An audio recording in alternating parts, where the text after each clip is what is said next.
ভালো লেগেছে এই জায়গাটা যে বিপরীতমুখী অবস্থান, দুটো রং আসলে দুটোই শেষ পর্যন্ত প্রতিবাদ এবং শোক প্রকাশের রং হয়ে উঠেছে। আমি আসলে দুটোকে বিচ্ছিন্ন করে দেখিনি শেষ পর্যন্ত, কারণ আজকের দিনে কালো ছিল রাষ্ট্রীয় একটি ভাষা, শোকের ভাষা, এবং মানুষের পক্ষ থেকে লালটা ছিল ওই একই ঘটনায় একটি প্রতিবাদের ভাষা।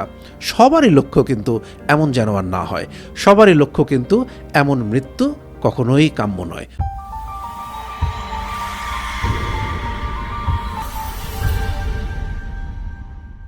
সলভি বাংলাদেশের পক্ষ থেকে আরেকবার স্বাগত জানাচ্ছি সবাইকে। আমরা জানি আজকে দিনভর একটা অন্যরকম দিন গেল। অন্যরকম দিন এই হিসেবে বলছি যে কোটা আন্দোলন এবং তার পরবর্তীতে নানা রকমের সহিংসতা এবং সেখান থেকে কোর্ট কাচারি পর্যন্ত যেসব ঘটনা এগিয়েছে এর কম বেশি আপনারা সবাই জানেন। কিন্তু এখন পর্যন্ত সরকারের তরফ থেকে বন্ধ হওয়া যে বাংলাদেশে ফেসবুক, সেই ফেসবুকটি এখনও বন্ধ অবস্থায় দেদারসে চলছে, কারণ আমরা সবাই জানি যে ভিপিএন ব্যবহার করে অনেকেই এই ফেসবুকটি চালাচ্ছেন। আজকে হঠাৎ করে নতুন করে এই বন্ধ ফেসবুকটি ব্যাপক আলোচনায় চলে এলো, বিশেষ করে দুপুরের পর থেকে। আমরা জানি সাম্প্রতিক সহিংসতায় যত মানুষ নিহত হয়েছেন তাদের প্রতি শোক জানাতে আজকের দিনটি নির্ধারণ ছিল। সেই হিসাবে কালো ব্যাজ ধারণের কথা সরকারিভাবে বলা হয়েছিল, কিন্তু সরকারের এই শোক পালনের সিদ্ধান্তের বিপরীতে গিয়ে বিশাল সংখ্যার একদল মানুষ আজকে অন্যরকম এক প্রতিবাদ জানিয়েছে সেই ভিপিএনওয়ালা ফেসবুকে।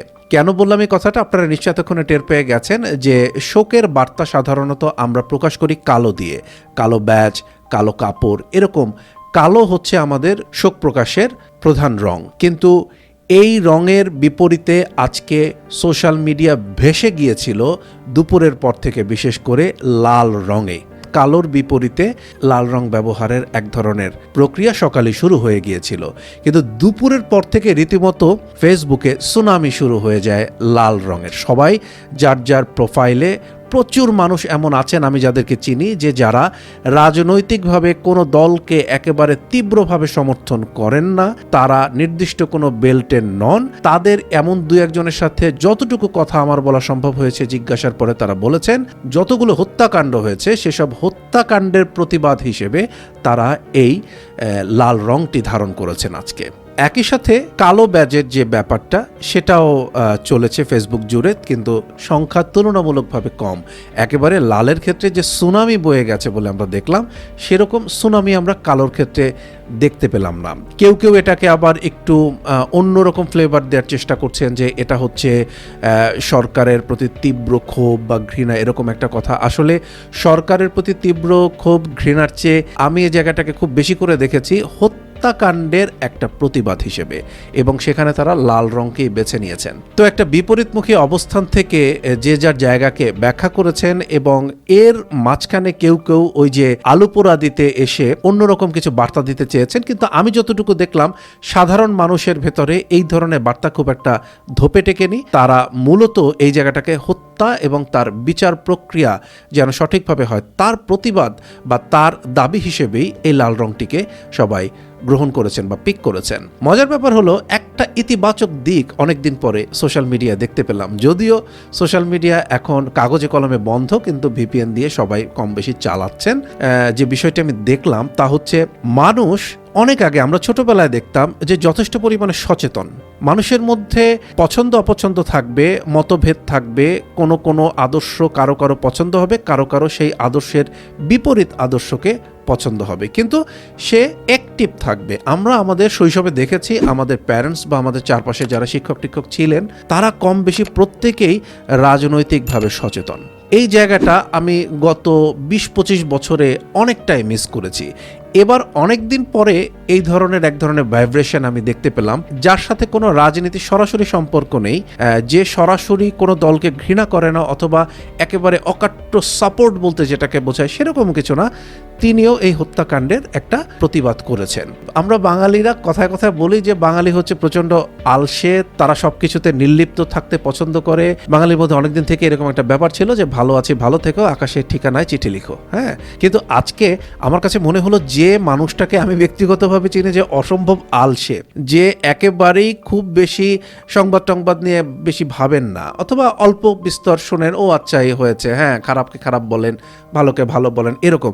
তিনি এই হত্যাকাণ্ডের একটা প্রতিবাদ করেছেন। এই হত্যাকাণ্ডের দায় কার উপরে সেই বিষয়ে নিশ্চয়ই আদালত তদন্ত করে দেখছে বা দেখবে, কিন্তু হত্যাকাণ্ডের প্রতিবাদটা হয়েছে, এটা একটা ভালো দিক। মানুষ যে কজনই মারা যাক না কেন, হত্যাকাণ্ডের সঠিক বিচারটা হওয়া উচিত, এটা ন্যায্য দাবি, এটা গণমানুষের দাবি।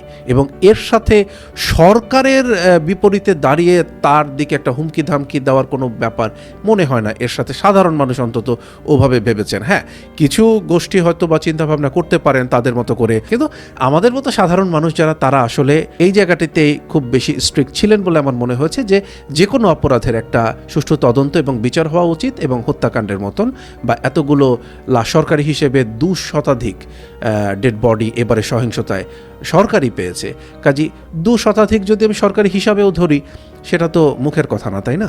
তো এতগুলো মৃত্যু কখনোই কাম্য নয়, সে যেখানকার হোক, যে মানুষ হোক, যে পর্যায়ের হোক, যেমনই হোক না কেন, এটা কাম্য নয়। তো এর যে একটা প্রতিবাদ, এই প্রতিবাদ হিসেবেই আমি আজকে লাল রংটা দেখেছি। আমি কিন্তু কোনোভাবেই এটাকে অন্য কোনো হুমকি ধামকি এরকমভাবে আমি আসলে দেখিনি, এবং আমার লজিক হচ্ছে এভাবে দেখবার কোনো কারণও নেই। ভালো লেগেছে এই জায়গাটা যে বিপরীতমুখী অবস্থান, দুটো রং আসলে দুটোই শেষ পর্যন্ত প্রতিবাদ এবং শোক প্রকাশের রং হয়ে উঠেছে। আমি আসলে দুটোকে বিচ্ছিন্ন করে দেখিনি শেষ পর্যন্ত, কারণ আজকের দিনে কালো ছিল রাষ্ট্রীয় একটি ভাষা, শোকের ভাষা, এবং মানুষের পক্ষ থেকে লালটা ছিল ওই একই ঘটনায় একটি প্রতিবাদের ভাষা। সবারই লক্ষ্য কিন্তু এমন যেন আর না হয়, সবারই লক্ষ্য কিন্তু এমন মৃত্যু কখনোই কাম্য নয়। দুপক্ষই কিন্তু ঘুরে ফিরে দেখেন একই জিনিস এক্সপেক্ট করেছে। আমরা মধ্য থেকে হয়তো বা কিছু কিছু মানুষের মধ্যে একটু রস খুঁজেছি বা বিভিন্ন ধরনের ইন্ধন যোগানোর চেষ্টা করেছি। ওই যে শুরুতেই বললাম, অনেকেই তো থাকবেন যে ভেতরে আগুন লেগেছে, একটু আলো পোড়া দিয়ে আসি, এটা হতে পারে। কিন্তু এই জায়গাটি আমার ভালো লেগেছে যে সাধারণ মানুষের যে প্যাসিভনেস, সেই প্যাসিভনেসের জায়গা থেকে অ্যাক্টিভনেস, হ্যাঁ মানুষ এখন অ্যাক্টিভ হয়েছে এবং মানুষ অ্যাক্টিভলি জিনিসটাকে ভেবেছে এবং যে যার জায়গা থেকে যতটুকু পেরেছে একটা লাল রং দিয়ে সেটা প্রকাশ করেছে।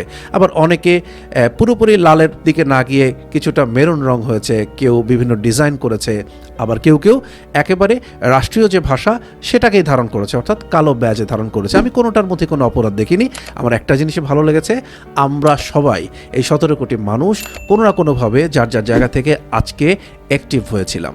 এই ব্যাপারটা কিন্তু ইতিবাচক একটা রাষ্ট্রের সামনের দিকে এগিয়ে যাওয়ার জন্য। আমি জানি নানাজন নানা রকমের মন্তব্য করবেন, কথাবার্তা বলবেন, বলতে পারেন, কোনো সমস্যা নেই। যে যার জায়গা থেকে যদি গঠনমূলক এটা নিয়ে আলোচনা করেন, আমি সবাইকে ওয়েলকাম জানাবো এবং আপনার ভাবনাগুলো অবশ্যই আমিও জানতে চাইবো। ভালো থাকেন সবাই, কথা হবে আবারও।